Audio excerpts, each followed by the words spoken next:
Alors, donc pour la première chose essentielle dans ce voyage vers la création d'un start-up, il faut avoir un bon véhicule. Donc, il y a plusieurs véhicules offerts et disponibles pour vous. Donc, il y a des associations, des formes de dotation, fondations, sociétés commerciales et aussi des coopératifs. J'ai ajouté ce qu'on appelle les entreprises de l'OSS et ESUS, entreprises solidaires d'utilité sociale. Donc, c'est vraiment un statut spécifié et spécialisé, je dirais, pour les entrepreneurs sociaux. Et ça peut prendre toutes les formes juridiques possibles. Donc, ça, c'est des différents véhicules. Donc, le deuxième, je dirais, chose essentielle pour votre projet, c'est le bon carburant. Donc, il y a certains, je dirais, une voiture ne peut pas avancer tant qu'on n'a pas de carburant. Donc, on ne peut pas avancer dans notre projet tant qu'on n'a pas des finances. Et même si on a une association, on a besoin des finances. Et ça dépend de quel type de finances on veut demander. Donc, il y a les dons, il y a aussi mécénat, il y a aussi des aides publiques, il y a aussi des aides sociaux, même il y a des investisseurs classiques ou impact investors, et des bénévoles, et aussi des activités marchandes qui sont compris dans tout ce qui est financement. Comment vous voulez financer votre projet.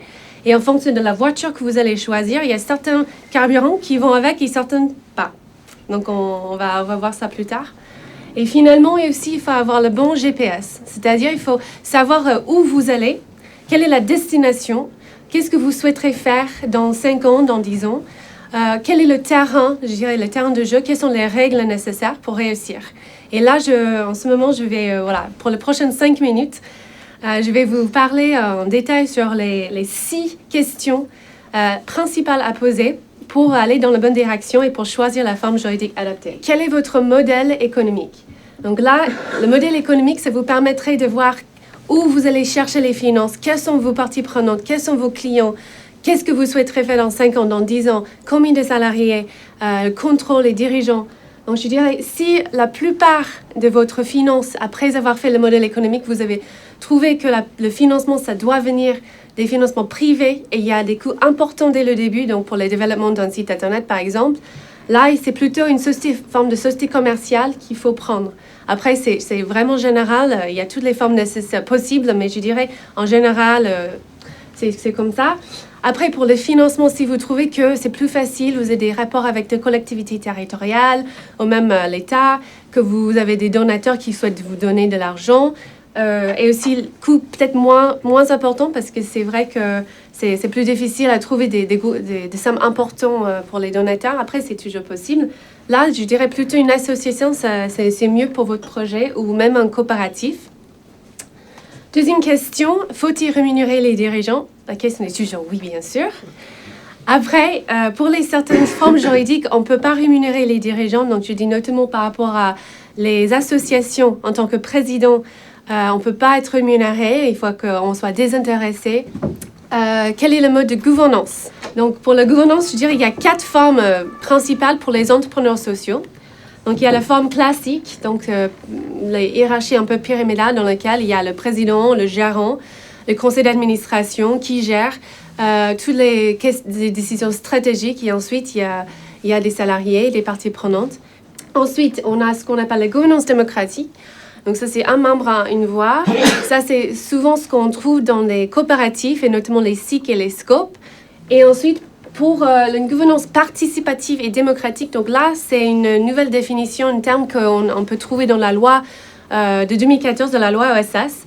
Donc, ça a créé ce qu'on appelle une entreprise de l'OSS. C'est pas une gouvernance démocratique, un membre en voix, mais c'est pas non plus une gouvernance classique. C'est entre les deux. Et finalement, je vous laisse avec ça, c'est la gouvernance créative. Donc ça, c'est vraiment à vous de jouer. On a toutes les possibilités. Vraiment, je trouve que c'est dommage qu'on ait des entrepreneurs sociaux, on a des bonnes idées, on est très innovantes. Mais dès qu'on parle des statuts, tout de suite on se tait parce qu'on ne connaît pas du tout le terrain et on a peur d'y aller. Moi, je vous dis, il faut y aller. Il faut oser à créer des structures, des gouvernances créatives. Et là, si vous souhaiterez le faire, je dirais plutôt aller vers les SAS, donc Société par action simplifiée, parce que c'est très souple en tant que statut, les statuts. Et donc, pour la 4e question, comment utiliser les excédents? Donc, si le bénéfice à la fin de l'exercice social, vous trouvez qu'il y a un excédent, que vous voulez éventuellement utiliser ces bénéfices pour distribuer des dividendes ou pour rémunérer les dirigeants sans limitation, là je dirais plutôt une société commerciale, c'est mieux.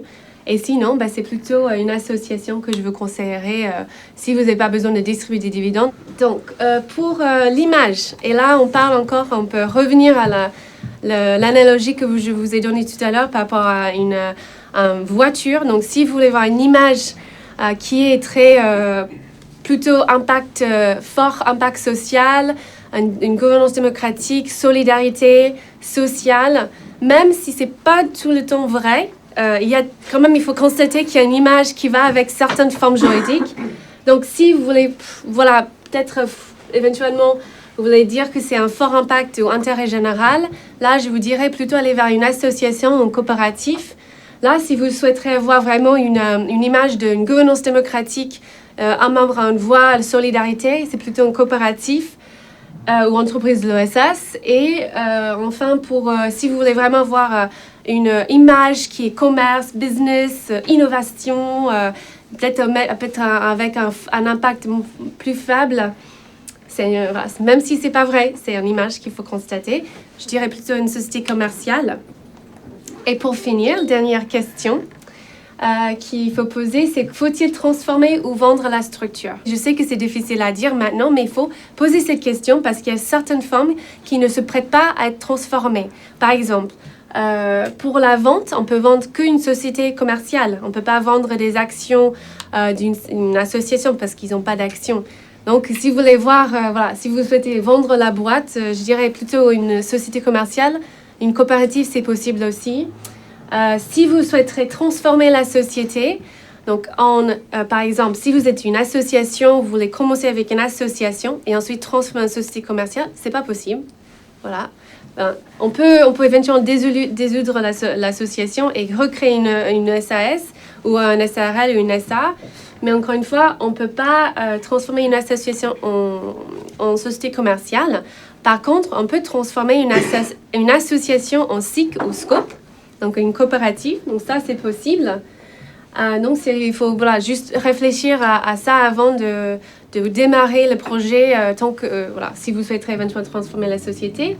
Et sinon, vous avez toute forme juridique devant vous.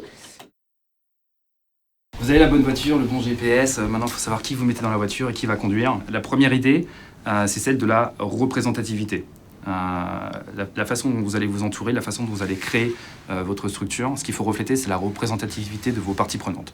Et donc ça, c'est quelque chose qui est vrai dans le monde privé, quand vous quand vous lancez une aventure entrepreneuriale ou dans le monde de l'ESS, il faut être sûr que toutes les parties prenantes que vous allez représenter, que vous allez servir, sont bien représentées dans votre gouvernance. Donc concrètement, dans votre conseil d'administration, combien de sièges vous allez laisser aux parties prenantes que vous servez.